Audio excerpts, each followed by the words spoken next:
And because you have a lack of significant contribution, it's really hard to feel that you have a purpose. Yeah. And without purpose, you don't have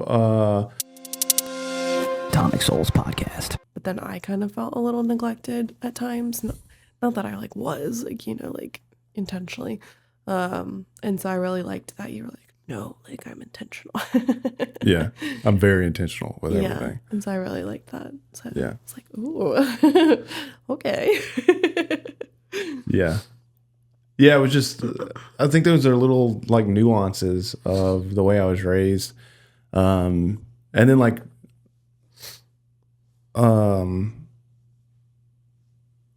you were saying just a second ago was not that you're neglected, but it felt like we're always having to give to other people and stuff. It was less focused on family time, which is fine, Sure. It didn't fuck me up too much, but yeah. Well, it definitely is. I appreciate your focus on family time. Yeah. Because you have to redirect me a lot of times.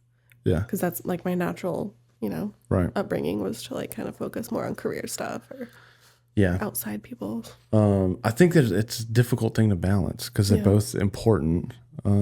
It's like dieting.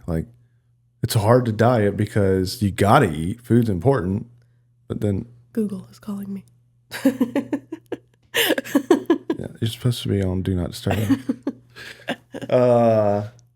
But then it's hard to not overindulge because you enjoy food. Yeah.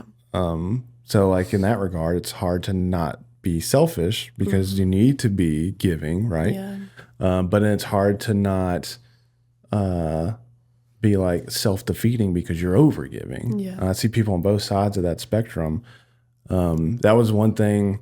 I don't even know if I would say that was from the way I was raised. I think that was more with me seeing other people fail in both directions. And I was like, I want to always be giving and I always want to be providing value, but from an overflowing cup. I want to make sure my cup is full first and my people are taken care of. Yeah. And then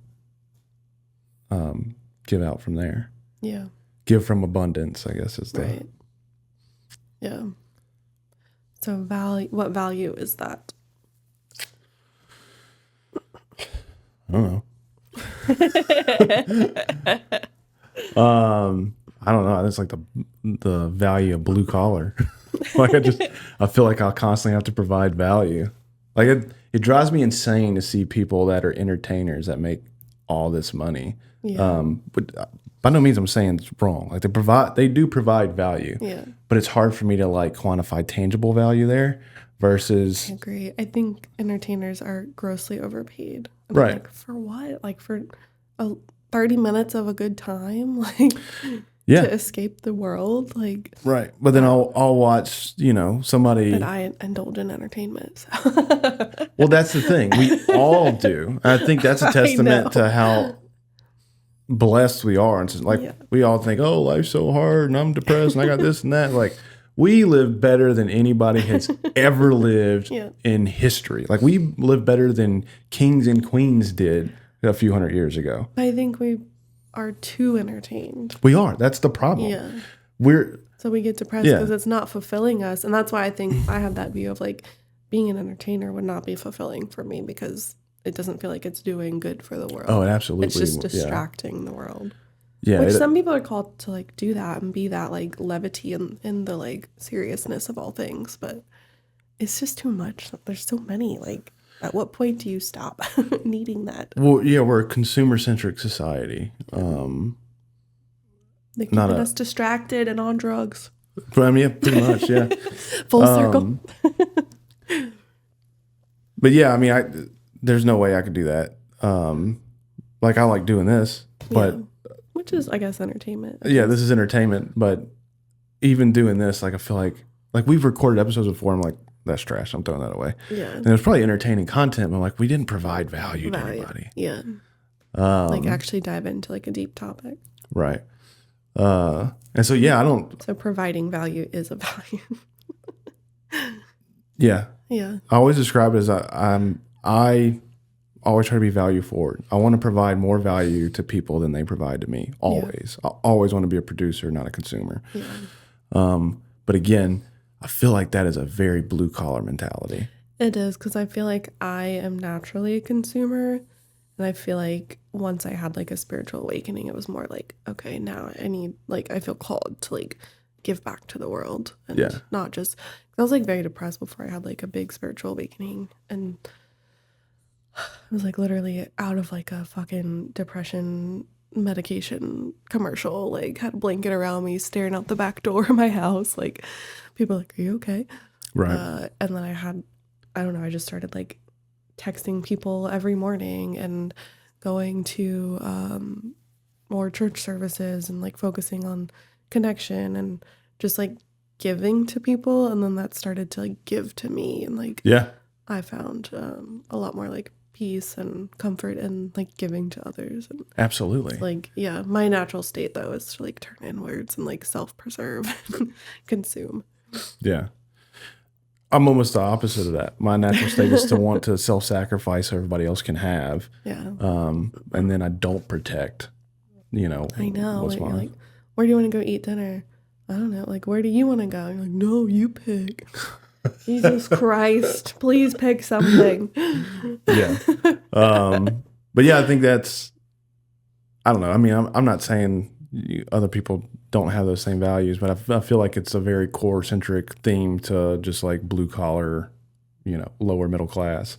Yeah. Like I'll hang out with my buddies back in Louisiana and stuff, and we're not ever talking about how much money each other makes or anything like that. Yeah. We're talking about like, hey man, I built that house right there, or oh, I worked on such and such's car over there, or I've designed these power lines here. Like all things that we contributed to society is the conversations that take place.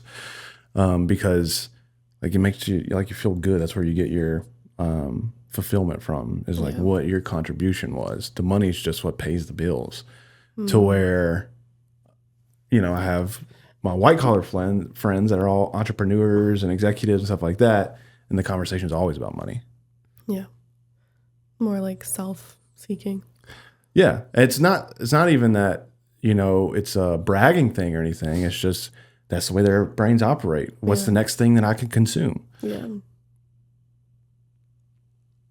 So contributing is the value. Contribution, yeah. Providing value, contribution. Yeah.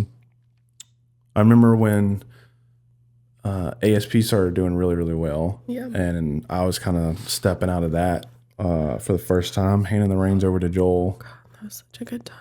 I was having like an existential crisis though, because I was like, I don't know what my purpose is anymore. You played video games for like 2 weeks straight. You didn't know what to do with yourself. Yeah. And then we got moved into this office. Right. But yeah, I didn't know what to do. It's like, it was driving me insane. I think back to what you're saying earlier, like we have too much entertainment and too much free time to consume things. I think that's why we have mental health issues to such a high degree now, is because humans are purpose-driven beings. And majority of the time, your purpose comes from what your contribution is. Yeah. Well, if everything is so stinking easy, it's really hard to have a significant contribution. Yeah. And because you have a lack of significant contribution, it's really hard to feel that you have a purpose. Yeah. And without purpose, you don't have I don't know, like a self-image of yourself that's positive. It's like doing esteemable acts brings self-esteem. Right. But it's like, okay, well, where did I do the esteemable acts at? Yeah. And I think a lot of people don't give themselves credit. This is when I said I was talking to the clinicians about working with clients on this. We'll get people that come in, like, I've been doing this for 10 years. And same kind of client will come in. They're like, I don't know what to do. I hate my life. And they're just like being a victim. They have kids. They have a marriage. They have a